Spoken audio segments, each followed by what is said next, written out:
Welcome to the EmbodyMe podcast. I'm your host, Amber Fortier, a digital entrepreneur, embodiment coach, and manifestation expert. My mission is to help success-driven, ambitious women stand in their power, embody their inner CEO, and manifest the successful business of their dreams.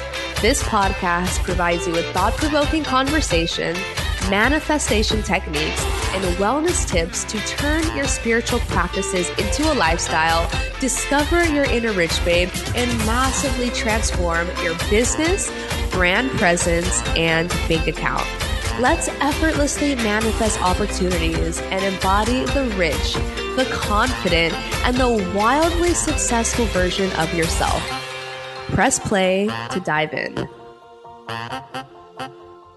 Hello, everyone. I am so excited you are all here. Whether you are listening in from the podcast, the YouTube channel, or straight from our website, welcome to this masterclass about finding a balance with your work and your life. So I am really excited. I am here with Monique, and she is our work-life balance expert who is going to be giving you some juicy, amazing tips that are really going to help your life. So Monique, do you want to give us a quick little introduction about yourself? Yes, thank you for having me first and foremost. I'm so excited to be here. I know it sounds really cheesy, but I do really appreciate it. Yeah, so my name is Monique. I am a creativity and manifestation coach. I'm also a soon-to-be law graduate as well. I am also an author and that's pretty much, and a blogger. That's the other thing. It's always a bit of a tongue twister. I'm like, okay, I've got to have a list of everything that I am. So it's like, oh, but yeah, that's a general gist of me. So yeah, as you can probably imagine with everything that I've just listed, overworking, work-life balance is something that's very, very important to me. And I'm just so excited to be here today and talk about it. Yes, I think a really good place for us to chat about is, what is your personal experience with having a work-life balance? Have you had a time in your life where you were not in balance, where you were just hustling and grinding and not taking care of yourself? And if you were in this position, how did it make you feel? How did that affect your life? How was it affecting, your business, your mental health, and all of that good stuff? A time in my life, pretty much my whole life up until 2020, to be honest. But I'll keep it simple because otherwise I could do a whole 3 hours on this. But the real kind of turning point for me when it came to work-life balance was in between the months of October 2019 and February of 2020. I was, to give a bit of a summary of what I was doing in that time phase, I had 4 law units at uni. I was working 2 personal training jobs at the time, so the hours there were absolutely wild. Also was trying to build up my business. I was trying to figure out what to do. I was trying to write a book at the same time as well. And there was one more thing. And that was around Christmas time as well. So you're dealing with the social life, all that sort of thing. So, maintaining some kind of social sanity. And the other thing that I was doing was off-season rugby training as well. So not only was my mind being hyperstimulated, but my body was just going 24/7, just pretty much nonstop. And to give a bit of a gist to what my day looked like, Thursday mornings, for example, I would wake up at 5 a.m., be at work at 6 a.m., finish work at 9 a.m., come home, study all day long, then jump on a 45-minute bus trip to go to my training session, which was from 6:30 to 7:30. Come home, have some kind of meal that wasn't too heavy so I could actually sleep at night, be in bed at 10 and be up again 5 o'clock the next morning to be at work at 6 a.m.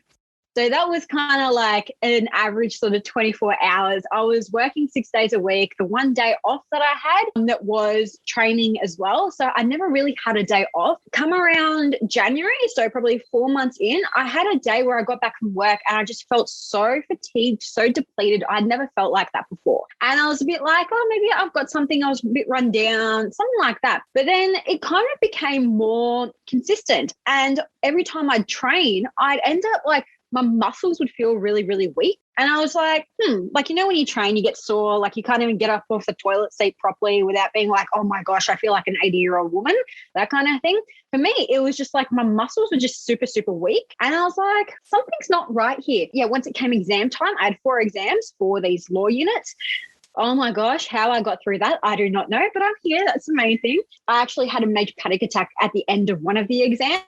And afterwards, I called my dad being I'm crying out of nowhere. I'm not a crier at all. And he's like to me, why are you crying? I'm like, I don't know why I'm crying. It just all came out, like just all the anxiety and the stress and everything. And I started seeing a psychologist around the same time as well, because I knew like my mental health just went completely shot. And that's usually what happens when I'm doing too much. And then a couple of weeks later, I was training one of my clients at the gym, and he mentioned to me that he was experiencing something similar himself. So he suggested that I go to the doctor, and he said he got an iron deficiency from it. So I was like, go to the doctor, get a blood test, just see what happens, whatever floats your boat. And then, ended up going to the doctor's like that very same morning, and exact same thing as him, ended up with an iron deficiency. And it was the funniest thing. She's literally like to me, these are two things you have to do. Eat more red meat, pump up your iron. And the other thing, what did she say? She's like, stop being so hard on yourself. And I was like, I can take that. I can do that. Like that's a pretty good like prognosis. So that was sort of the moment I realized the impact of overworking and just overdoing it, and not just on my mental health, but on my physical health as well, because everything just went straight up. So that's kind of what inspired me to like get really into all like the overworking thing. Right. And like, just from hearing your story, I'm like, oh my gosh, how were you able to manage? How did you do it? And I'm so happy that in the end, you did have this revelation where you're like, okay, I need to get help. Something is not right. What do I do next? And like, how can I make myself better? So what did that journey of, rebalancing your life kind of look like for you? What was that process like? So it actually came at a really good time with the whole pandemic and everything. Like it just timed itself really well, because Australia was one of the last countries to get thrown into lockdown. And then ironically enough, Melbourne's just gotten out of some kind of lockdown as well. We're sixth lockdown. So, but it was just that perfect timing where I had the chance just to stay home, to recuperate, just to relax really. And one of the major things was that because I'd been so go with my training in particular, I was able to take a step back. So I didn't like have any proper gym training, any weights training. I'm a mad weights trainer. Like yoga, Pilates, all that. I'm like, nah, not for me. So it was just this very interesting natural transition from weight training, where I was like, yes, lift heavy, to going into the more flowy stuff. And I fell in love with yoga. I fell in love with Pilates. I just focused on eating more as well. Like one of the huge things was because my body had become so depleted from nutrients, because I was just working too much without actually eating. I got to chill more, and I got to eat more. Like I was living the life, to be honest. But amidst that, like not just on a physical and mental sort of level, I was also able to delve into like, why on earth did I get to this position in the first place? And that's where I did so much inner healing. It was the fact that I realized that the reason I had done all that was to prove a point. I wanted to prove that I wasn't lazy. I wanted to prove to people that, I can do all this. I can achieve it. I can stick to it. Like I can do well and work my butt off. And then as a result, that's why I pretty much just ended up where I did. So yeah, that's kind of the general gist of it. And so, it's so interesting that you say that, because I have experienced the same thing of, working so hard and, doing the damn thing and just, trying to go 24/7.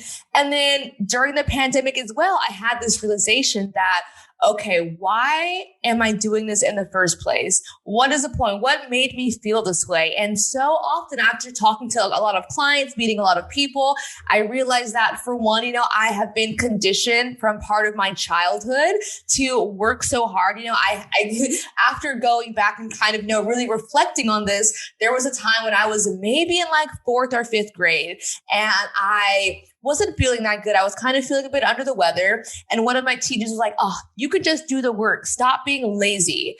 And I realized that it was in that moment that I told myself, okay, it doesn't matter if you're sick. It doesn't matter if you're not feeling well. It doesn't matter if you have so much on your plate. You need to push through and you need to keep going regardless of how you actually feel. And I think so many other people can resonate with that, whether that's from your parents, your teachers, from whatever, influences from the external world. But we're taught that, we have to prove ourselves. We have to try so hard, and we have to be worthy of, all the things that we want. We have to give it 120% in order to feel like we're good enough of, having the money or the success or whatever it is that we want. So I definitely, felt a lot of the same things. If they know they're overworking, they're hustling, they're grinding, they're just doing way, way, way too much and not taking care of themselves, how can they start to shift their perspective? How can they start to make these positive changes into their lives? I think first and foremost, the most important thing is to physically actually take a step back and ask yourself, okay, why am I the way that I am? I think a lot of people, they go straight from, overworking into attempting to implement all these habits. And then they implement the habits for maybe a week or two, maybe even a month, 2 months.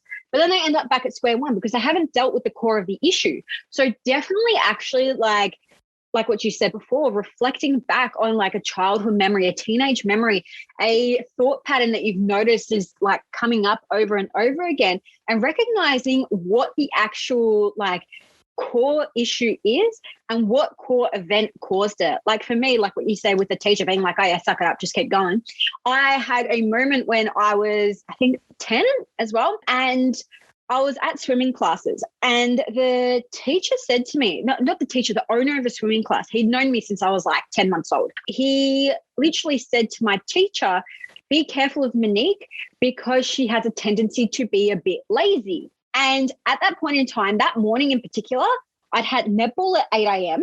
Then I had karate training for 45 minutes, which was pretty much nonstop cardio. And now I was at swimming lessons. And to hear as an 11-year-old who has like incredible like perfectionist tendencies and who has a Virgo stellium in their chart, it just got ingrained in my head. And ever since, I'm like, I've got to keep doing more. I've got to keep doing more. I don't want people to see me as lazy. After that, I noticed a lot more people saying to me, you're so lazy. Like you only want the glory. You don't want to put the work in, especially when it came to me and my karate as well. So even though I was winning national championships, like I won national championship, like my very first national championships 3 days after my 11th birthday.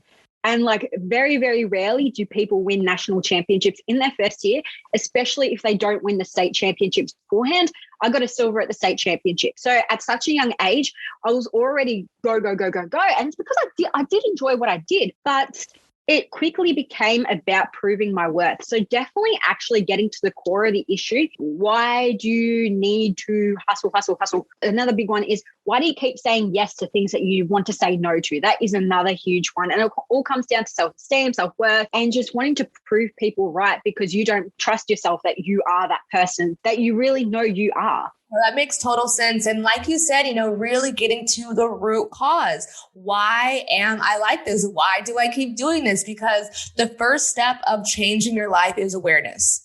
You have to understand where you are right now, because if you don't see that you're overworking yourself, you're never going to start making the choices and doing anything to do something about it. So of course, asking yourself the questions, bringing it to your awareness. And once you have it in your awareness, once you can kind of understand why or what things or what situations caused you to think this way or have these beliefs, what do we do next? What is the next step for someone? So the next step is definitely figuring out a routine that suits you. A lot of people, they just jump into whatever the first influencer or coach tells them to do. And this is the fun part because you can do that. By all means, go through all of that. It's a lot of trial and error, and you just need to make sure that you're doing it for you if you sense that what you've decided to do. So, for example, if you want to start picking up meditation, but, the whole like sitting still for 20 minutes without anything going, it's like you just can't do it. Stop doing it. Find something. You can find alternative. There are always alternatives. So really applying that is super, super important. Find what suits you. Just because the person next to you might be meditating, journaling, scripting, visualizing, doing yoga, Pilates, or before 9 a.m. doesn't mean you have to do it as well. Like find what suits you. A really good thing that helped me out, and it kind of made me feel very seen in this regard, was figuring out my human design. And you've got like the arrows in the corner. And if it's one direction, it means you work better with a consistent morning routine. If it's in the other, it's an inconsistent morning routine. So something like that, using those tools can be so helpful, because for the longest time, I was trying to figure out, I'm like, why can I just not do a proper morning routine? Turns out that I work better with an inconsistent morning routine. So it made me feel better about myself. Yeah, find what suits you, give it a go, give a few things a try. And then once you find what suits you, go for it. And another big thing is be kind to yourself if you feel like you're kind of falling back into old habits. If there's a day you miss, just be kind to yourself, cultivate that self-compassion and just work on that as well. I love that. And I really love how you said it is a trial and error thing. You know, I know when I first started my business, I was listening to different coaches who were saying, yeah, you have to be up before everyone else is up, get up at 4 a.m. You got to work out, do this, do that. And I tried it. And I freaking hated it. And I'm like, I can't, I enjoy my 8 or 9 hours of sleep. But as you say, figuring out what schedule works for you, what lights me up, what things do I like to do in the morning? And I do agree. It's so good to know your human design to kind of understand yourself a little bit better. And something that has really helped me as well when it comes to my morning routine is really tapping into my feminine energy in the beginning of the day. I know it's different for everyone, but for me, I really like to be in the flow. I also don't like to have a very strict morning routine. I kind of just go with what feels right. But maybe that's just, doing some stretching, putting on my favorite playlist, dancing around the house while I make my coffee, and just enjoying my first hour or hour or two of the day before I jump straight into my to-do list and all the things that I need to do. And yeah, I think it's so important for all of you who are listening to stay true to yourself. You don't have to do any of the things that anyone tells you to. If you want to watch a show on Netflix first thing in the morning before you get your day started, who cares?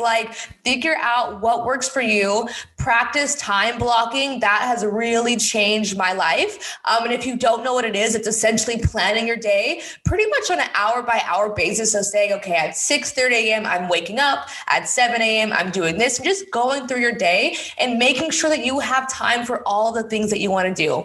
And when I do my time blocking, I always make sure to have time for self-care. I put in time to just enjoy being on Instagram and just scrolling through TikTok. I used to feel so guilty every time I was going on social media, but it's okay, I actually enjoy this. So let me just have intentional time where I can allow myself to enjoy being on social media without feeling bad. So really figuring out what works for you and how to organize your life in a way that makes sense for you and your goals. And I also just wanted to add as well, when you mentioned the feminine energy in particular, it just reminded me of the fact that a lot of self-help books, like for example, 5 a.m. Club, they're all written from a masculine energy.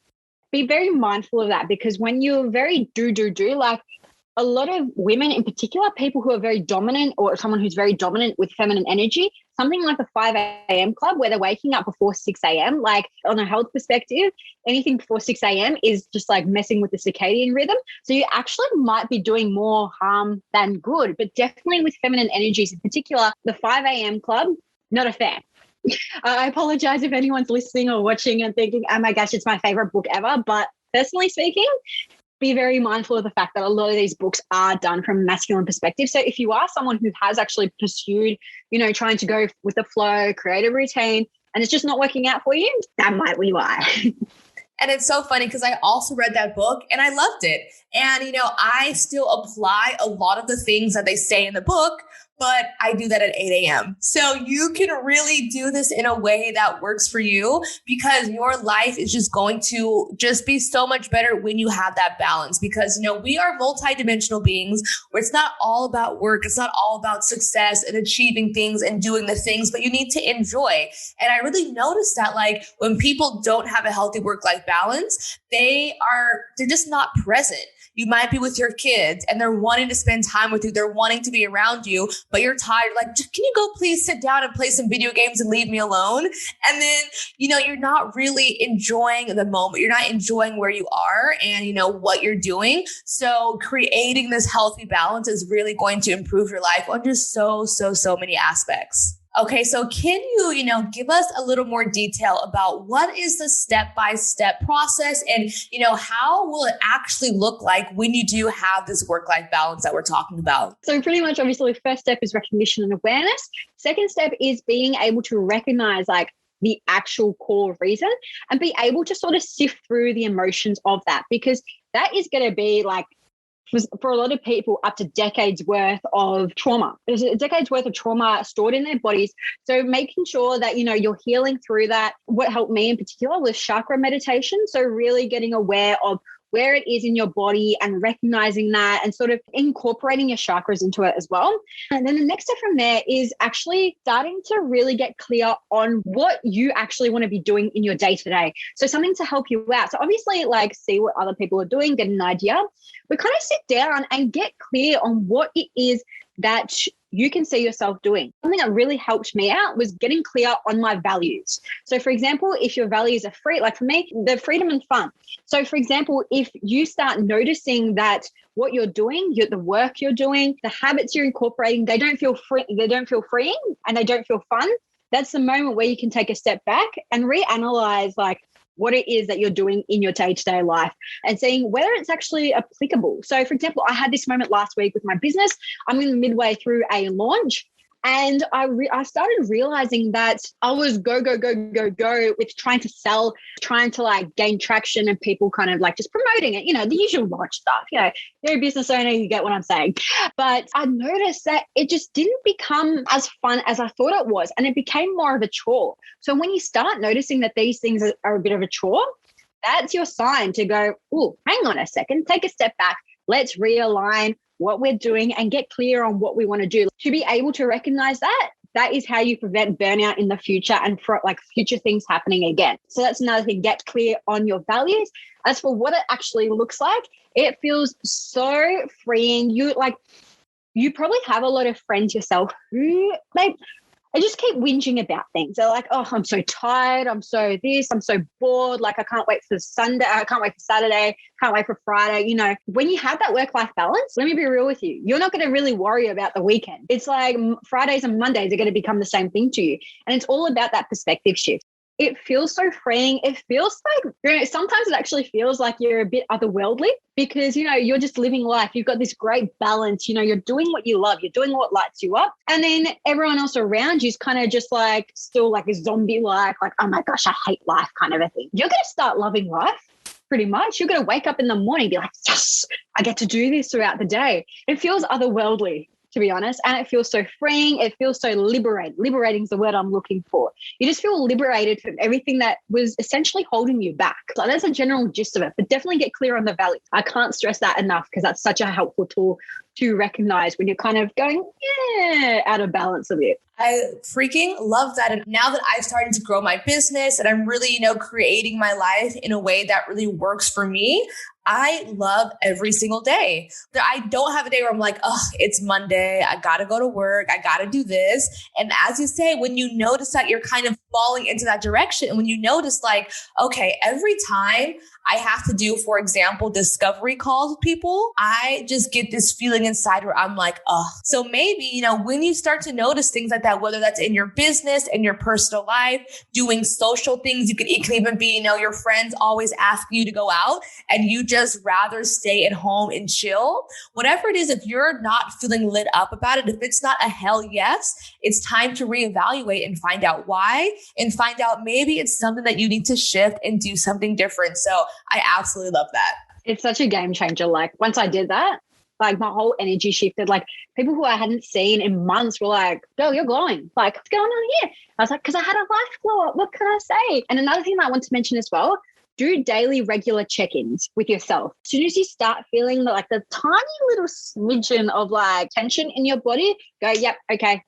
Got to sort this out. Like, why am I feeling a little bit anxious? Why am I feeling a little bit stressed? Why am I frustrated? Because otherwise, if you don't catch that as soon as you feel it, it's going to end up snowballing. That's how you have those days and weeks where it's like one bad thing after another starts happening. So regular check-ins, being really clear on your energy and being really observant, such a game changer. Thank you so much for being here and giving us all of these amazing tips. I really hope that you guys are really able to understand and see, for one, to recognize if you do have a healthy work-life balance right now, and also understanding how you can shift that and how you can shift your perspective. So thank you so much, Monique, for being here. And for all of you who are listening or watching on EmbodyMe.live, we've created an entire series all about work-life balance. We have journal general prompt questions, EFT tapping, guided meditations, yoga classes, and all of that all around helping you to get more balance in your life. So if you're interested, go ahead to our website. You can do a 7-day free trial to sign up for this. And once again, thank you so much, Monique, for being here. If people want to connect with you and find you somewhere else on the internet, where can they find you? And so I'm on Instagram @_ Monique Kostelac. Kostelac is Kostelac. Typical Croatian name. And then you can look at my blog, which is www.bymoniquekostelac. So same spelling, same everything.com. And that goes into a lot more depth on what I teach, what I sort of guide people through. And it's very entertaining. If you love your movie references, if you love your TV show references, that's where to go, because it's pretty much subconscious mind, all that stuff, creativity, manifestation, but with a lot of movie references. Oh, I love it. I'm so excited to check it out. And for everyone, don't worry if you don't remember the spelling. Her links are in the description, the show notes on our website, where you can find wherever you're listening to this. You will find her information. So be sure to connect with her, send her a DM, let her know how you enjoyed this. And yes, once again, thank you so much for being here. And thank you all for listening. I hope you enjoyed this juicy episode of the EmbodyMe podcast. If you love this episode, please give us a 5-star rating and share with the woman in your life who needs to hear this. And don't forget to subscribe so you can keep up with all of our upcoming releases. I cannot wait to catch you in the next episode.